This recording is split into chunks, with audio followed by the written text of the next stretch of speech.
welcome to another Saturday Radiology session by Team Radio Gyan. Our speaker today is Dr. Venkatesh Manchikanti. He is an associate professor at Nellore, Narayan Medical College, Nellore. And he's going to talk about neurovascular conflict. So his talk is titled Loops of the Brain. Before we move on to the talk, just a friendly reminder that whatever we discuss today, none of that is considered to be medical advice. This is only for educational purposes. And with that, I would request Dr. Venkatesh Manchikanti to take over and start sharing his screen. Yeah. Very good evening, everyone, or good morning if you're in US or Canada. Today, I'm going to discuss the loops in the brain, which a lot of people were thinking, what is this loops? What is this network kind of thing happening in the brain? So if you see, we have lots of networks, connections in the brain, thalamus, physiological as well as anatomical kinds of connections. So there are a lot of loops already pre-existent within the brain and spinal cord. So what today I'm going to discuss is the vascular loops and its relation, or how the vascular loops affect the cranial nerves. That is the neurovascular conflict. So first, initially, I'm going to show you 3 different cases, which I'm not going to discuss now. Once we are done with the talk, I'm going to show you these cases, exactly what has to be reported and what has to be done. So this is the first case. This patient presented with left hemifacial spasm. This is the second case. This patient presented with blurring of vision in both eyes. And coming to the third case, this patient had classic clinical presentation of trigeminal neuralgia.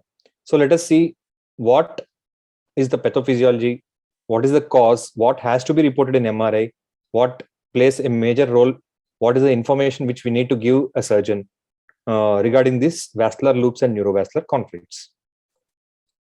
So as we all of us know, the trigeminal neuralgia is the most common cranial nerve clinical manifestation which we regularly see. And most of the times a neurovascular conflict is implicated in this case of trigeminal neuralgia. And similarly, hemifacial spasm, this is not so common, but still sometimes we do get the requests to rule out the hemifacial spasm as a cause of due to neurovascular conflict. So before going to the pathophysiology and imaging wise, what we need to know is whether the patient is clearly or exactly having the symptoms of trigeminal neuralgia or not. Because there are a lot of clinical mimics that resemble or clinically manifest and mimic the trigeminal neuralgia. Like if the patient has a maxillary sinusitis, it mimics trigeminal neuralgia because the patient will be having a severe pain in the maxillary division of trigeminal nerve. So it has to be clinically evaluated. What are the criteria to call it as a trigeminal neuralgia?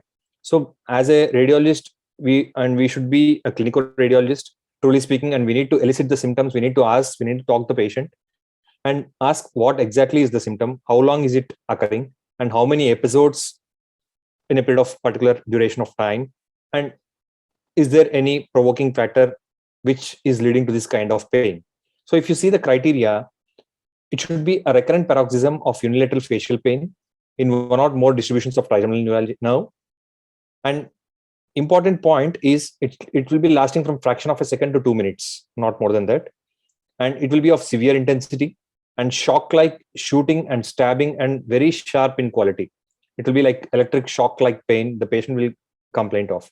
And it's also called as suicide kind of neuralgia because the patient will not be able to bear such kind of severe pain. And it will be precipitated by inocular stimuli like shaving, touching over the distribution of the trigeminal nerves, and even during the makeup, and simple touch can also stimulate or provoke this trigeminal neuralgia. And one more important point, there should not be any sensory loss in between the episodes. So this is the classic presentation of classic trigeminal neuralgia. If you go back and read this excellent article which was published last year, that is Advances in Diagnosis, Classification, Pathophysiology, and also the Management of Trigeminal Neuralgia, they have clearly explained each and every point about how does it occur, what is the definition, what is the pathophysiology, and what is the importance of imaging. So let us see. There is subclassification in trigeminal neuralgia. Always we need to remember this. There is idiopathic trigeminal neuralgia. That is, no diagnostic tests confirm the lesion or a disease explaining trigeminal neuralgia. Once all the diagnostic tests are negative, and also the imaging wise there is no neurovascular conflict, we call it as, or we label it as, idiopathic trigeminal neuralgia. Coming to the next subclassification system is the classic trigeminal neuralgia, which demonstrates the vascular compression with morphological changes in the trigeminal nerve on MRI or even during surgery. So this is classic trigeminal neuralgia, which we are going to discuss mainly in this session. And secondary trigeminal neuralgia, it demonstrates an underlying disease like meningioma or a tumor or an AVM or multiple sclerosis in the brainstem, leading to this trigeminal neuralgia symptoms. And idiopathic and classic trigeminal neuralgia are further classified in the groups, which is not related to imaging wise, based on the pain phenotype, which we are not going to see this in this lecture. So what is neurovascular conflict? It is defined as an abnormal contact between the artery or vein and a root entry zone of a cranial nerve. So usually there is no any contact between the cranial nerve or a vessel. So this presence of this neurovascular conflict with clinical manifestations, then only it has a major role, because otherwise we see a lot of nerves and vessels coming across, and sometimes few touch, few do not touch, few crossover, similar to that. So it's not always pathological. So let us see, when do we call it as pathological? When it is more symptomatic, imaging wise. One more important concept which I'm going to explain in this session is the root entry zone, which is also called as root exit zone. It is the cysternal part of the nerve close to the entrance into the pons or exit from the pons. So it is called as the root entry zone or the root exit zone, which I'm going to tell in detail, because that is very important for the surgeon, why we deal with the root entry zone or root exit zone. And also it explains the pathophysiology of trigeminal neuralgia. And there is one more important point in the root entry zone, which is called as a transition zone. That is, the cranial nerve, once it exits the pons, there is a central myelin and peripheral myelin. The conversion happens over a distance of few mm. That zone is called as transition zone. So why we are discussing with transition zone and root entry zone or root exit zone, we'll see about that. So this is what I was explaining. This is the brainstem, and this is the glial segment. That is, the central myelin is present here. This is the transition zone, that is the central oligodendrocytes, that is the central myelin to peripheral myelin sheath. So this zone is called as transition zone. And what is root entry zone or root exit zone? So till what level we are going to see this transition zone to the pons or to the brainstem is called as root entry zone. So transition zone is a part of root entry zone. But few articles, they use this transition zone and root entry zone synonymously, but that is not right. So the transition zone is a part of root entry zone. So hope you understood the concept now clearly.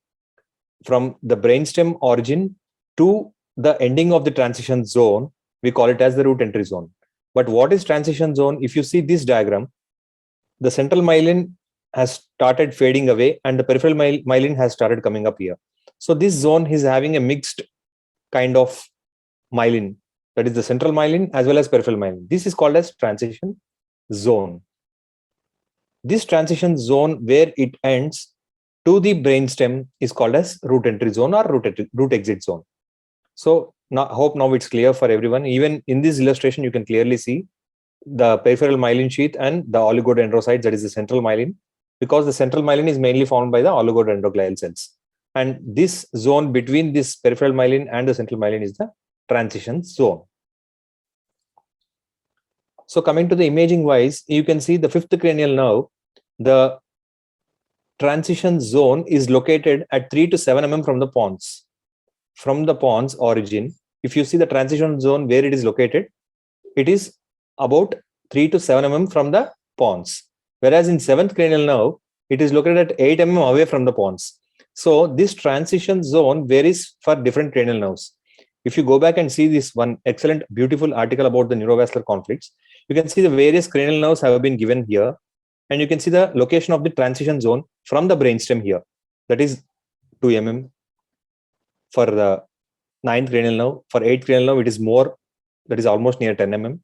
Whereas 7th cranial nerve, it is almost again 4 to 5 mm. Again, if you see the fifth cranial nerve, it's around 3 mm. So it varies from different cranial nerves. So the transition zone is not exactly at similar point for all the cranial nerves. So keep this in mind regarding this transition zone. You can see even the normal pathological specimen of normal cranial nerve showing different levels of transition zone from the brainstem. So coming to the pathophysiology, why this trigeminal neuralgia exactly occur? And we are going to mainly discuss this classic trigeminal neuralgia. The classic trigeminal neuralgia is mainly due to the neurovascular conflict. We are not going to discuss about the secondary or the idiopathic ones. So the vascular compression on the root entry zone of the nerve causes the ultrastructural changes in the axons. So this is the reason why I was stressing upon the root entry zone. The vascular compression that is due to either artery or vein, which is going in the region of root entry zone or root exit zone, whether it is touching or in contact or displacing it or compressing it. So it causes structural alteration in the axons. These structural alteration of axons will lead to generation of ectopic impulses. That means the impulses are produced without any stimulus. Though the ectopic impulses have been produced spontaneously, which leads to the response to innocuous external stimuli. I'm going to explain this later in the next slide. This gradually leads to hyperactive dysfunction syndrome. That is, it can lead to trigeminal neuralgia or hemifacial spasm or glossopharyngeal neuralgia. So if the vascular loop is occurring at the trigeminal nerve, we call it as trigeminal neuralgia. If it occurs at the seventh cranial nerve, we call it leads to hemifacial spasm. And if it occurs at the level of glossopharyngeal nerve, we call it as glossopharyngeal neuralgia. So the pathophysiology is same for all these three conditions. So what exactly happens in the neurons? What is the structural alteration which happens in the cranial nerve? That is the demyelination or dysmyelination, opposition of the demyelinated axons. Once few axons are demyelinated, few axons are not demyelinated. Once they oppose, these ectopic impulses will cause this severe pain. And one more thing is the central sensitization. So these are the three pathophysiological ultrastructural changes which happen in the trigeminal nerve or the cranial nerves when there is a vascular compression. And this vascular compression can be of different types, like cross compression, which is shown in this image. You can see, and it could be a sandwich compression. So that is that there will be two vessels. It could be both arteries or both veins, or one artery and one vein. So it will be a sandwich kind of compression, either a cross compression or the sandwich compression. We regularly encounter this cross compression very commonly, but sandwich compression is not so common, but we do regularly sometimes see this sandwich type of compression, which I'm going to show you in one of the example which I have shown you already. So now I will explain you why this root entry zone is very important. As I've already explained, there are three different fibers in the trigeminal nerve. That is A beta, A delta, and C fibers. We all have read this in the physiology of nerves. What is these fibers? Whether they are myelinated or not? Simple thing I wanted to you guys to remember is A beta and A delta fibers are the myelinated fibers. If you see here, the green color and the blue color ones, they are beta and delta fibers. That is the nerve fibers in the trigeminal nerve. Whereas the C fibers are the red in color. They are not myelinated. So what exactly happens once there is a compression by the vascular loop? So it keeps on pulsating and compressing the trigeminal nerve or the cranial nerve. This leads to demyelination or dysmyelination of these myelinated fibers of A beta or A delta fibers. So once the myelin is gone, the ectopic impulses are generated. So what happens once these ectopic impulses are generated? The C fibers will get stimulated. So that is the reason which these C fibers are the afferent fibers. So the impulse is generated and transmitted to the C fibers, and it is carried to the brainstem as a pain stimulus. That is why the patient appreciates it as a severe pain, even though there was no pain stimulus. Because of these ectopic impulses generated by the vascular compression, they cross over and stimulate the C fibers. That is what exactly is going to happen in the trigeminal neuralgia, and predominantly in the root entry zone. That is the most vulnerable zone because of structural alteration, which I have shown you. That is physiologically, it's completely different from the entire cranial nerve. And also there is some vascular difference at the root entry zone as well. So these are the two important anatomical changes which happen at the root entry zone. Hope you understood the pathophysiology now. And to explain this hypothesis, there is a hypothesis called as ignition hypothesis. So which I have explained now. Everyone might have heard about this short circuit, which happens in our regular electrical wires.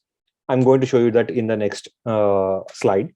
So what exactly happens once there is a vascular compression? The demyelination or dysmyelination happens at the transition zone predominantly. It can also happen at the other extent of the nerve or other end of the nerve as well, but predominantly at the transition zone, because this is the vulnerable zone. And this leads to hyperexcitability. Spontaneous impulses will happen, and it acts like an ectopic pacemaker site and leads to ephaptic transmission. Ephaptic transmission is non-synaptic transmission. There is no any synapse, but the transmission of that ectopic impulse will transfer from one fiber to the other fiber. That is called as ephaptic transmission or non-synaptic transmission. These impulses will stimulate these C fibers, which are afferents, and this directly goes to the sensory input to the cortex, which leads to severe stabbing pain in the region of trigeminal nerve. So this is how which I wanted to show you what exactly happens. Suppose this is the entire nerve, and these are the axons with myelin sheath. So once there is a vascular loop which is abutting here, see it's compressing here, and you can see where there is a maximum compression, the myelin has been lost partially or sometimes completely. So what happens once there is no myelin? These areas will act as an ectopic impulse potential sites for ectopic impulses. These will stimulate the other fibers which are closely located to these damaged axons. So what exactly happens in the short circuit? The insulation wire in the red colored cable is lost. Then this ectopic current is produced and damages the neutral as well as the other wire, which will lead to short circuit. The same thing happens in trigeminal neuralgia. Once there is a vascular loop, demyelination, dysmyelination, and then the ectopic impulses are generated. They are transferred to the C fibers, which are nociceptive fibers, and carried to the brainstem, leading to attack of trigeminal neuralgia. So what are the various vessels that can lead to trigeminal neuralgia? That is, the most common vessel is the superior cerebellar artery, and sometimes anterior inferior cerebellar artery can happen. Sometimes both anterior inferior cerebellar artery and superior cerebellar artery can cause like sandwich kind of compression. And sometimes trigeminal vein can cause compression of trigeminal nerve. And there is one more potential vein, which is superior petrosal vein, which is also called as Dandy's vein, which is implicated in trigeminal neuralgia. So remember, two arteries and two veins which are commonly seen. Even other arteries, when there is excessive looping, can also cause this trigeminal neuralgia due to neurovascular conflict. So what does the vascular loop does to the trigeminal nerve or the other cranial nerve? It can cause bending or grooving or stretching. So there are different definitions or different grading systems given in various journals. But what I would like you guys to remember is explain exactly what the vessel is doing to the nerve, whether it is close to the nerve, how much close to the nerve, whether it is in contact, whether it is touching, whether it is bending, and whether it is causing distortion completely. So always try to utilize the you try to explain it in the report exactly from which point it is causing compression or displacement. So you can use different words which you feel better, and the exact message has to be conveyed to the surgeon, operating surgeon, so that it will be useful for him what exactly the vessel is doing to the nerve. See, this is one of the example which I would like to show you. Once you acquire an MR image, sometimes the vessel will be in close proximity, but there is no any contact. Sometimes there will be a contact, sometimes there will be a compression, but there is no any distortion of the nerve, means there is no any displacement of the nerve. And this is the severe form of neurovascular conflict where there is compression and displacement. We call it as distortion of the nerve. So you can use the word proximity, contact, compression, and distortion. These are the best ways of explaining the severity of the neurovascular conflict. So why should we perform MRI to diagnose neurovascular conflict? First thing is to establish the diagnosis. So that is what I was trying to explain initially. We need to know the definitions. That is a classical trigeminal neuralgia. We don't know whether it is an idiopathic trigeminal neuralgia or classical trigeminal neuralgia or secondary trigeminal neuralgia. So to establish the diagnosis, we need to perform an MRI, and also to rule out the causes other than neurovascular conflict. again, which I have explained, that is the secondary trigeminal neuralgia, where the tumors or the AVMs or demyelination can be causing this trigeminal neuralgia, which we label it as secondary trigeminal neuralgia, because the entire management changes based on the etiology. And one more important thing which I wanted to stress is the neurovascular conflicts are frequent imaging findings in asymptomatic patients. If you see a lot of brain MRs, which you are doing routinely, there will be a lot of vessels going, crossing, sometimes touching also, but the patient doesn't have any symptoms. So keep that in mind. And the patient should have the symptoms of this neurovascular conflict. And first thing is, arteries are more likely to cause the symptomatic neurovascular conflicts than the veins. Why? Because of high pressure flow and also pulsatility.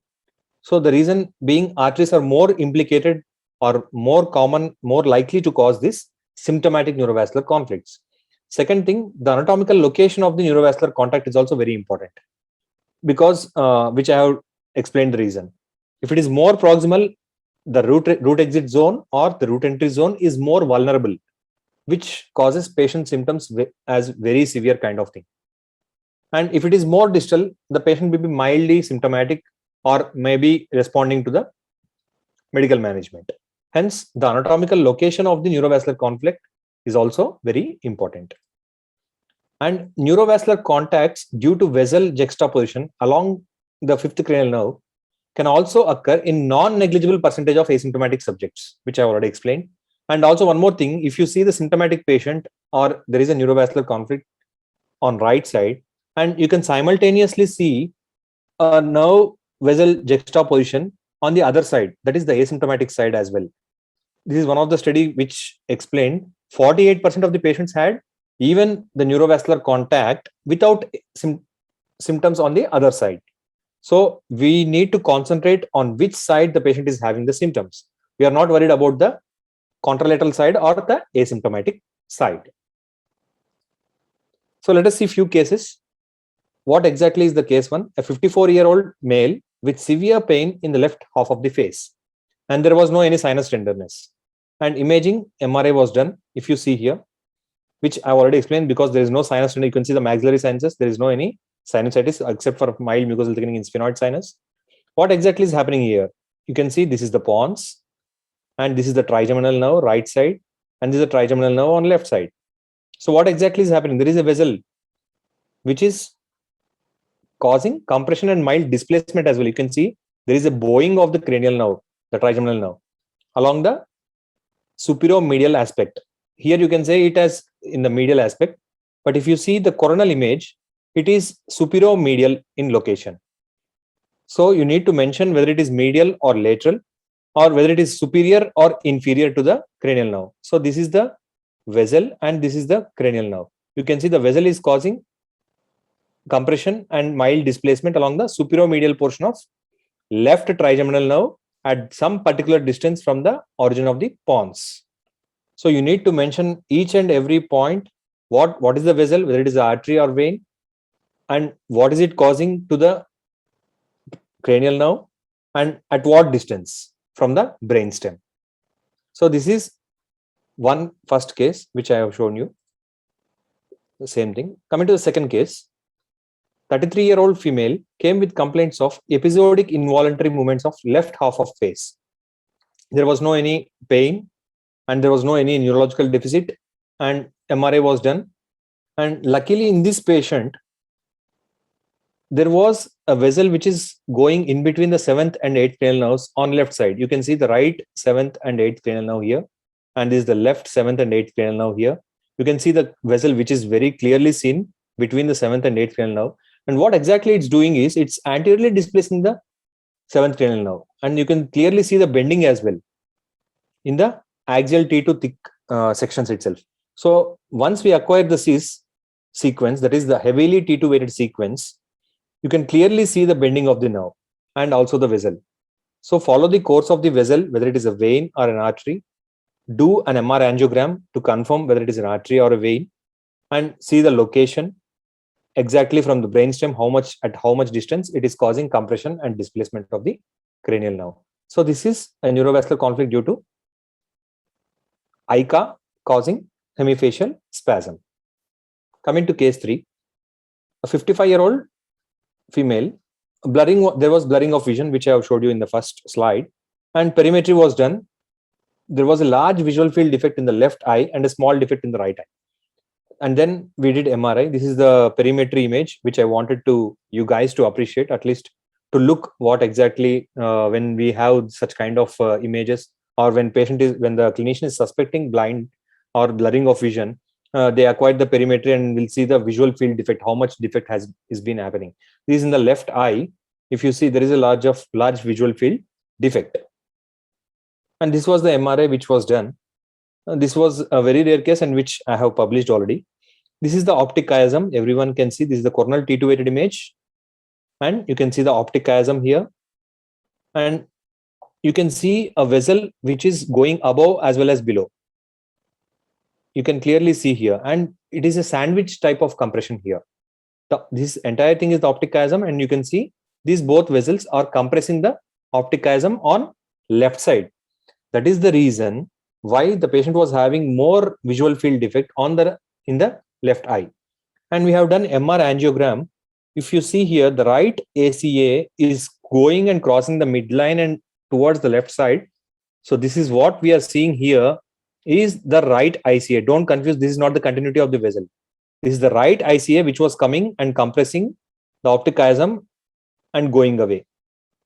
And this is the supraclinoid portion of left ICA. So the optic chiasm on left side has been compressed by the right ACA and supraclinoid portion of left ICA. So don't get confused, because the right ACA was having a tortuous course here. So the right side, it was arising and causing compression of the optic chiasm. And there were also signal changes. If you see the optic chiasm in entirety, you can see some hyperintense signals within the optic chiasm. Even though you might be seeing some blurry kind of image, there are some changes in the optic chiasm. So this is the neurovascular conflict of optic chiasm of sandwich type, causing compression of optic chiasm due to right ACA and left supraclinoid portion of ICA. So this is the third case. So we have seen different cases of neurovascular conflict, that is the left trigeminal neuralgia, the left hemifacial spasm, and also the neurovascular conflict of optic chiasm due to two vessels, which is called as sandwich neurovascular conflict. So you can go back and refer if you want to check this sandwich neurovascular conflict of optic chiasm, which we have already published. So in MRI report, what we need to mention if there is a neurovascular conflict. So whether a vascular conflict is present or not, you need to mention that. So once the vascular conflict is present, mention the vessel, whether it is an artery or a vein. If it is an artery, do MR angiogram, see which artery it is. And if it is a vein, you need not mention, because there are a number of veins which go, but commonly the superior petrosal vein and the trigeminal vein, which go close to the trigeminal nerve. And what is the grading, which I have already explained, whether it is in going close to the trigeminal nerve, contact, touching, compressing, and distortion. So you can explain, or you can use these words so that the clinician can exactly appreciate the severity of the neurovascular conflict. And the fourth thing is exact location of the conflict, which I already explained. We need to mention the location of the conflict from the brain stem, from the origin of the nerve, cranial nerve. And fifth point, location around the root, whether it is superior or inferior, or if it is superomedial or superolateral, or inferomedial or infralateral. All these have to be mentioned, because the approach helps the clinical surgeon based on this location of the neurovascular conflict. And also, last important thing, which is very important, is nerve atrophy. Please have a look whether the distal portion of the nerve is normal in thickness or it is atrophied, because that will change again the clinical management. If the nerve is atrophied, the management changes and the clinical response might be less. So you also mentioned the caliber on the coronal. You can calculate the diameter of the nerve, compare it with the opposite side, and see whether there is a nerve atrophy. So we need to mention all these points when we are going to give a neurovascular conflict. That is, first thing, whether vascular conflict is present or not. Mention whether it is artery or vein, what is the grade, location of the conflict from the brainstem, location around the root, that is superior, inferior, medial, lateral, and whether nerve atrophy is present or absent. You can make it a tabular column and you can start reporting like this. So this is a simple way of conveying and very easy for the clinician to understand what exactly is happening in the patient. And one more important thing, apart from the brain, we have published few vertebral artery loops causing cervicobrachial neuralgia. If you see in this case, the left vertebral artery is going into the neural foramen here. If you see here, the vertebral artery is not going in the transverse foramen, but it was going outside the transverse foramina of the vertebra into the neural foramen, causing compression of the nerve root on left side and causing severe pain to the patient. So this is another case which we published when I was working in JIPMA. So this is due to the looping of the vertebral arteries. We have seen it was a case series, some 2-3 cases were there. So in this patient, the left vertebral artery was out of the foramen and going into neural foramen, causing compression of the nerve root. So kindly evaluate or look at the loops which are easily visible on the conventional sequences itself. Then you can tailor or you can do an extra sequence like heavily T2-weighted sequence or MR angiogram. You can see here in the MR angiogram of coronal, you can clearly see the looping of the vertebral artery going into neural foramen and above. So this is this kind of cases we may encounter in our practice. So coming to the treatment part of neurovascular conflict, medical or surgical, depending upon the type of neurovascular conflict or the severity of the trigeminal neuralgia or the hemifacial spasm. And surgical, initially there was dural sling, swing surgery and microvascular decompression. But now routinely performed is the microvascular decompression, which is a gold standard treatment for neurovascular conflict. But later, lots of other ablation procedures have also come up. That is the gamma knife surgery and few other ablation techniques to prevent this trigeminal neuralgia. So this is the microvascular decompression. The Teflon sponge can be placed between the vascular loop and the root entry zone or the trigeminal nerve. And this is the gamma knife radiosurgery, where it damages the demyelinated neurons so that the ectopic impulse generations will not happen. So that is what is done in gamma knife radiosurgery.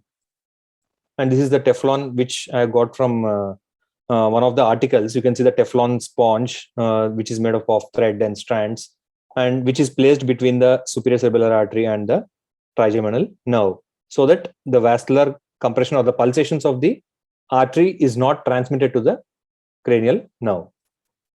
So the take-home points of today's session is symptomatic neurovascular conflicts can occur outside the transition zone, and most of them are seen at the transition zone, which I already told you, at the root entry zone or at the transition zone.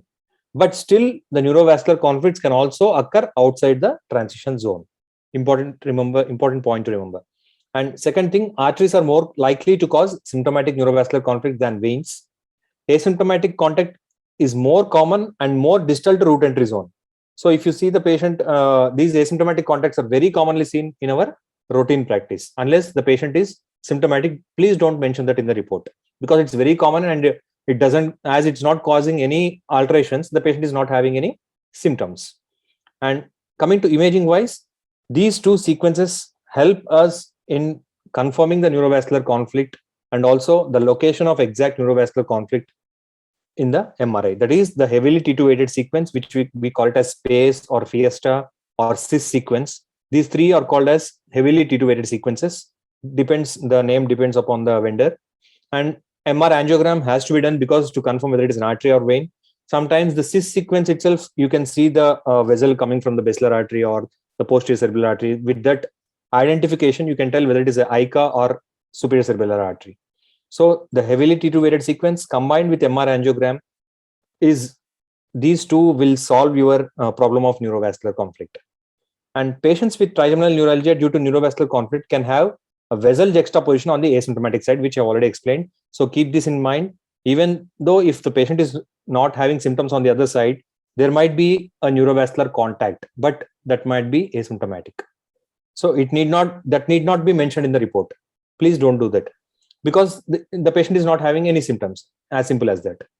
And the important point, the last point, is what I wanted to mention is the transition zone and the root exit zone, which I have clearly explained.